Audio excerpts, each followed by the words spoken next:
Successful philanthropist and author of the beloved Harry Potter books, J.K. Rowling successfully owned known troll Piers Morgan, and now a bookstore is helping her out on Twitter.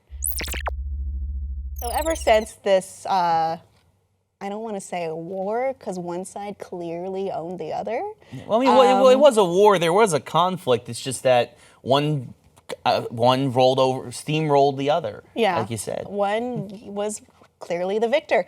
Yeah. J.K. Rowling and Piers Morgan clashed over what else? Politics. And after this, he kind of put her down and diminished her huge accomplishments in literature and getting the world to read and selling millions, if not way, way more than that, of books to children around the world and adults. I read this as an adult, and it continues to be one of my favorite book series. This is a modern classic. So yeah, they got in a fight, and then after that, Big Green Bookshop decided to take it upon themselves to tweet at Piers some of these works from J.K. Rowling. He is actually tweeting the entire Harry Potter saga at him at 140 character bursts, like this one at Piers Morgan. Mr. and Mrs. Dursley of number 4 Privet Drive were proud to say that they were perfectly normal. Thank you very much. And then he replied back, so at Big Green Books is tweeting me an entire Harry Potter book because I'm a, quote, twat. This, of course, makes him an even bigger twat. Yeah, cheeks want to know one. Yeah, I need attention.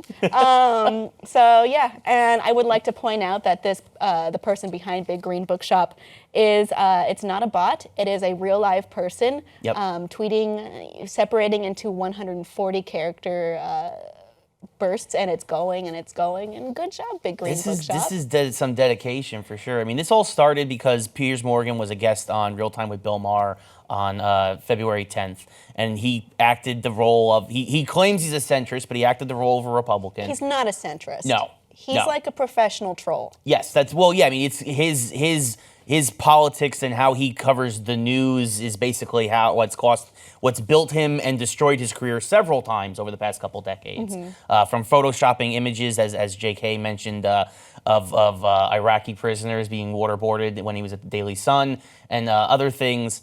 But yeah, it started because he got into a war with comedian Jim Jeffries on Bill Maher's show, and then J.K. obviously was like retweeted it, showed the clip, of course, from HBO and everything, and then Piers, he got butthurt. What else is new? Because when somebody doesn't agree with him, he goes on a tirade, and I mean, it definitely was. I mean, J.K. just absolutely destroyed him. You don't come for Joanne. She will destroy you. Yeah. She's too smart. She's too eloquent. She will roll you over. She's an author. She knows something about words. Like, she knows something about how to use the English language as a weapon, which Piers, for all his years as a journalist, has never really ever been able to grasp. And I think that this was a clear case of somebody who he just can't admit that they're on the right, at least right now, on the wrong side of history. I mean, he was all, he came down, he was obviously defending things like what basically things that President Trump has done recently, like the Muslim ban and whatnot, and whether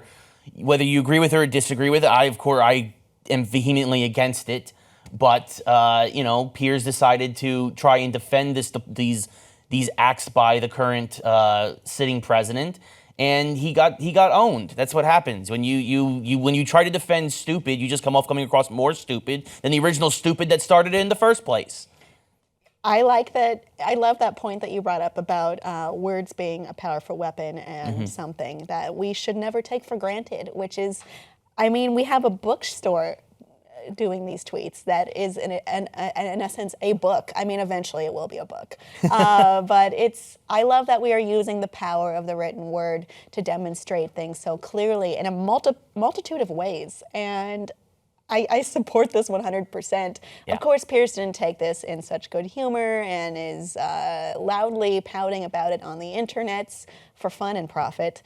Which, by the way, his eldest son, huge Harry Potter fan. Oh, yeah? Yeah, he said, Piers actually said, because he did some tweets where he showed he does actually know the Harry Potter books, and everyone's like, well, you're contradicting yourself. You said you never read it. You never read it, and he's like, well, my son's the biggest Harry Potter fan in the world. It's a shortcoming of my parenting. And I'm like, well, at least you admitted you're an awful parent. So, Oh, shit.